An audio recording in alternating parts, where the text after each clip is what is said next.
I think it's fair to say New Zealanders voted for change because our country faces serious challenges. Far more people have said our country is going in the wrong direction than the right direction for too long, and it's not difficult to see why.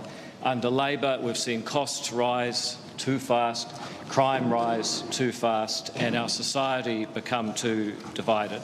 However, we must now draw a line under that and work to ensure New Zealanders have hope that a government can indeed deliver better public services in return for their hard-earned taxes, unite New Zealand under our similarities rather than divide us by our differences, and ensure that we once again can be proud to say that our country is going in the right direction under this government. Over the past period of time, I have worked with Winston Peters and Christopher Luxon, and what I can tell you is that while the negotiations have been robust, so has the growth in respect amongst us and the reservoir of trust and belief that will allow us to together work through the challenges our country will no doubt face. I look forward to working with them, and I thank them for their professionalism and collegiality through what has sometimes been a difficult process, but ultimately a successful one, something that we will no doubt face many times over the coming 3 years. From the point of view of the ACT Party, I believe that we have made a positive and substantial contribution to this government's agenda.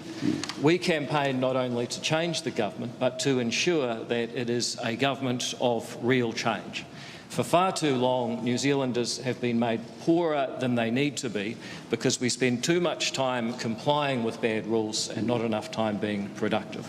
Passing the Regulatory Standards Act, having a Minister and Ministry of Regulation will be the insurance we need to tell the world New Zealand is finally taking the quality of lawmaking and regulation seriously. Government waste will be seriously reduced, beginning with a commitment to reduce non-essential back office civil servants back to the levels we saw in 2017. In monetary policy, the Reserve Bank will again be properly focused on doing the job it should have been doing properly for the past 3 years, and that is ensuring price stability.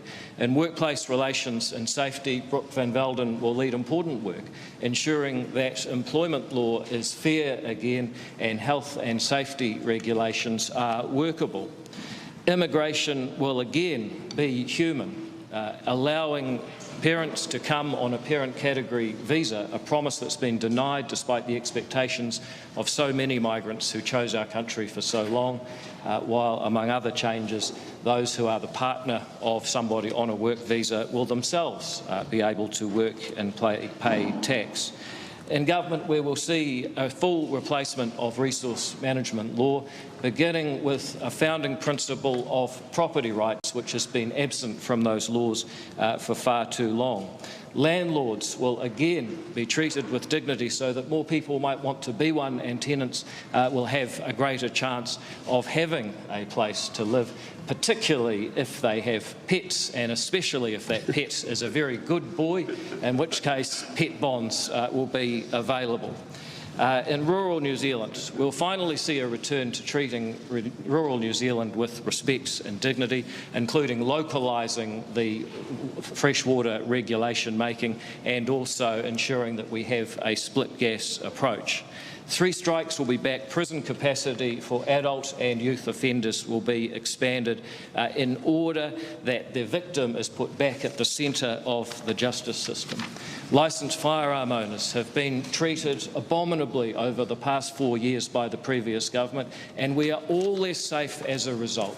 I'll be proud to watch Nicole McKee bring about fair and reasonable firearm laws that not only treat those people in our community who are licensed firearm owners with respect and dignity, but actually make all of us safer, because the laws that Labor put in place have not worked on that most basic measure.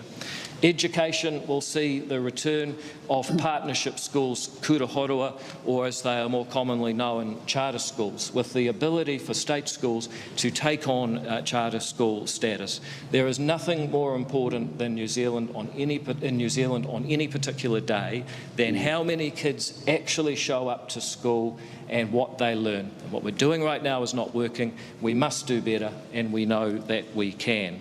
In health, we'll see a range of reforms, including much needed and long overdue reforms to Pharmac, but also pseudoephedrine-based medication available again next winter for those who have suffered so badly through these weak and ineffective medications without actually reducing the amount of methamphetamine traded. That is a return to common sense and also great relief.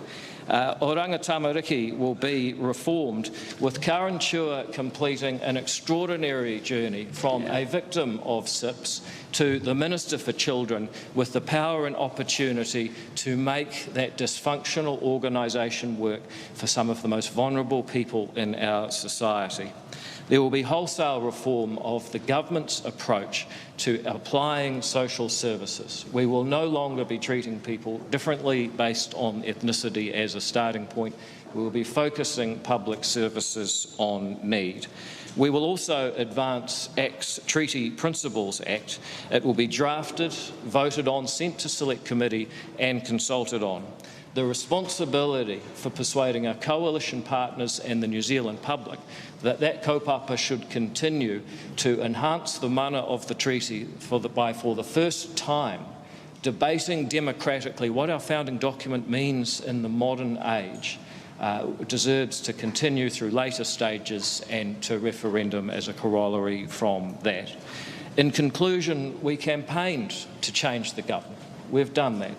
We campaigned on real change. We've contributed alongside our partners to doing that. Those who trusted ACT with their party vote will see that their trust was well placed. But government is not just a reward, it is an opportunity to do good. And now we grasp that opportunity with both hands to do good for all New Zealand. Thank you, Chris. Thank you, Winston. And thank you, everybody, for being here.